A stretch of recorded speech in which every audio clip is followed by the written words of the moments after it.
These are the 5 things you must know to become a consistent winner, not exclusively in Bedwars, but also in other modes. The first thing for winning a Bedwars game is to go on this site and download. I'm obviously joking guys, cheating is overrated in the end, it's kinda bad. I want you to understand that for winning a game of Bedwars, you don't need anything other than speed at doing things. So this is step number 1, speed. Lesson 1.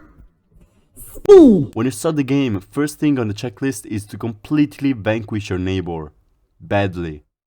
And the way to do it is just to bridge to him as fast as you can, but don't fall. If you need advices for what bridges to use, I recently made a video regarding that topic, but now back to us. Other than killing your neighbor, step 1 has to be the main pillar of your Bedwars games. Your ability at doing anything with speed comes with time, so bear with me for a second. What I mean with speed is also that you already know how much items cost in the shop, and by looking at your inventory, you know what you can buy. When I play, I'm not in front of the shop with resources in my hand trying to understand what to buy. Just know your limits. Wool costs 4, tools they're 10 each. If you want to rush at the beginning, in most cases it will take from 8 to 12 iron without tools and 28 to 32 with tools. I recommend going without tools by the way because it's simply faster. Every Minecraft game mode revolves on rapidity and the best players in each of those game modes are the best because they know how to do things fast.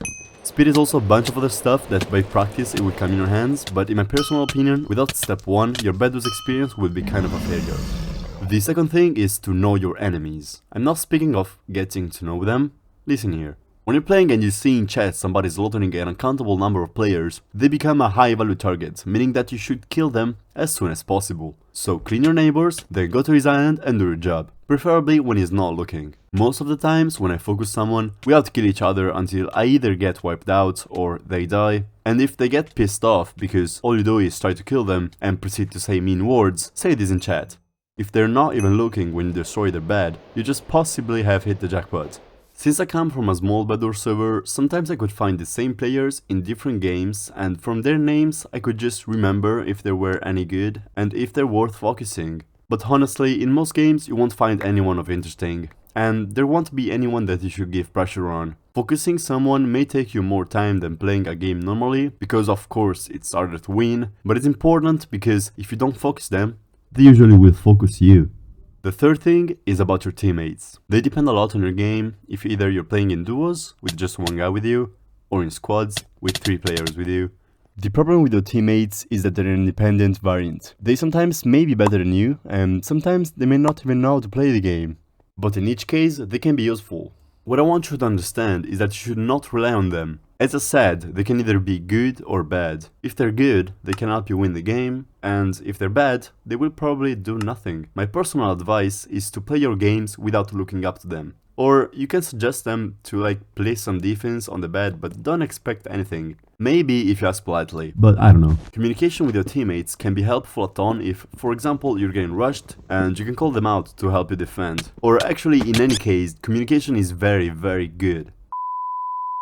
The actual fourth thing to know is defense. I personally don't defend the bed, if not just with some regular clay and wool. Leaving the bed in open air may make it look very succulent from others' eyes, so just one layer of wool and you're good. I think defense is overrated, because most of the times I'm not even at my base. So even if I had defense, I wouldn't be able to defend the bed. So yeah, I just think that there's a miscomprehension of Bedwars defense. It's useless if nobody's guarding the island. It's like, oh yeah, I'll put this diamond under this glass box and leave it on the side of the street.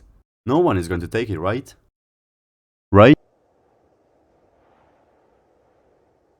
Actually, now that I have proven my point, defense is nothing if there's no one there at the island. That's why teammates may help you. But if I had to give you realistic advices on how to defend your bed, I got some good strats. In the old days, it was like this. Endstone, wood, glass, endstone again, and a layer of ladders. This way the guy would need to change the item continuously to break the defense. In fact, they would need to use axe and pickaxe alternately each block. If you want to add a level of difficulty, you can put a layer of wool between endstone and ladders, so the enemies would need to use the shears as well. The last thing is to abuse knockback. PvP on void modes can be of 3 types. The first is when you're both on an island, the second is when you're both on a bridge, and the third one is when you're one in the first situation and the other in the second one. Bridge island, to make you understand. The best way to inflict knockback towards someone and get a great outcome from it is when you knock them off the ward. It's such a stupid thing to understand, and still I'm here teaching it. Picture this. I kick someone off into the void and I get just one hit from him. This means that I'm ready for an open PvP fight that might come next, perhaps with his teammates. Knockbacking also is kind of hated, and yeah, it may be toxic if you abuse it, but it takes what it takes to win a Bedwars game if you don't have the PvP skills someone would need to not use this PvP shortcut. With this advice, in fact, I'm not saying that you should walk around every time with a KB stick and fireballs to just throw everybody in the void, because sometimes I get sick of it too, but to just, you know, gently push your enemies towards death.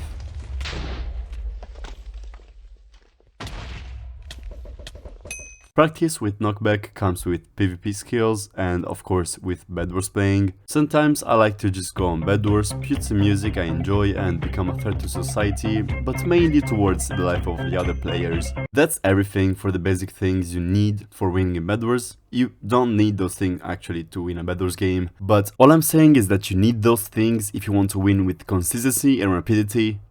Very last thing, this is a secret that will make you a Bedwars god. Subscribe.